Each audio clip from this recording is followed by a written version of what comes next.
Kitchen. இன்றைக்கி நம்ம சமைக்க போகிறது கேரளா அவியல். ஓணம் ஸ்பெஷலாக நம்ம இன்றைக்கி கேரளா அவியல் எப்படி செய்யறது பார்ப்போம் வாங்க. முதல்ல காய்கறிகளை அதில் போட்டுப்போம். நான் வீட்டில் இருக்க காய்கறிகள் தான் போட்டிருக்கிறேன், ஸ்பெஷலாக எதுவும் வாங்கிக்கல. இன்னும் நான் செய்த முருங்கைக்காய், பீன்ஸு, கத்திரிக்காய், கேரட்டு சேர்த்துருக்கேன். நான் உருளைக்கிழங்கு ஒன்று கூட சேர்த்துருக்கேன். இது கூட வாழைக்காய், சேனக்கிழங்கு எல்லாம் சேர்த்துக்கலாம். அவரைக்காய் இருந்தாலும் சேர்த்துக்கலாம். மஞ்சத்தூள் போட்டுக்கோங்க, 1 ஸ்பூன் போடுறேன் மஞ்சத்தூள். தேங்காய் எண்ணெய், அவியலுக்கு தேங்காய் எண்ணெய் தான் ஸ்பெஷல். ஒரு 3 ஸ்பூன் தேங்காய் எண்ணெய் இப்போ ஊற்றிக்கிறேன். 1 டம்ளர் தண்ணி ஊற்றிக்கிறேன். இந்த காய் வேகிறதுக்காக தேவையான அளவு உப்பு போட்டுக்கோங்க.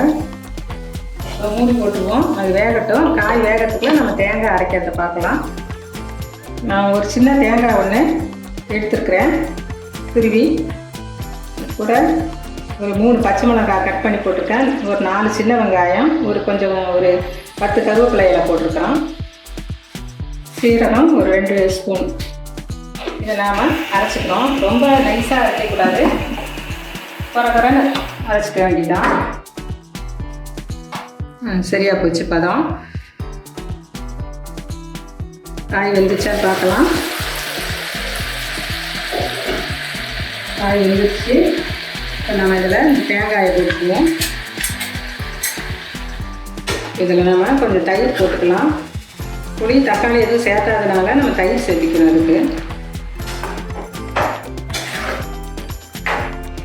இப்போ ஒரு தாளிப்பு நம்ம செஞ்சுருவோம்.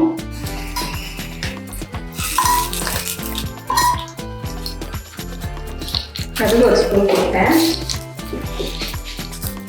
உளுத்தம் பருப்பு, மிளகாய் வத்தல் 1.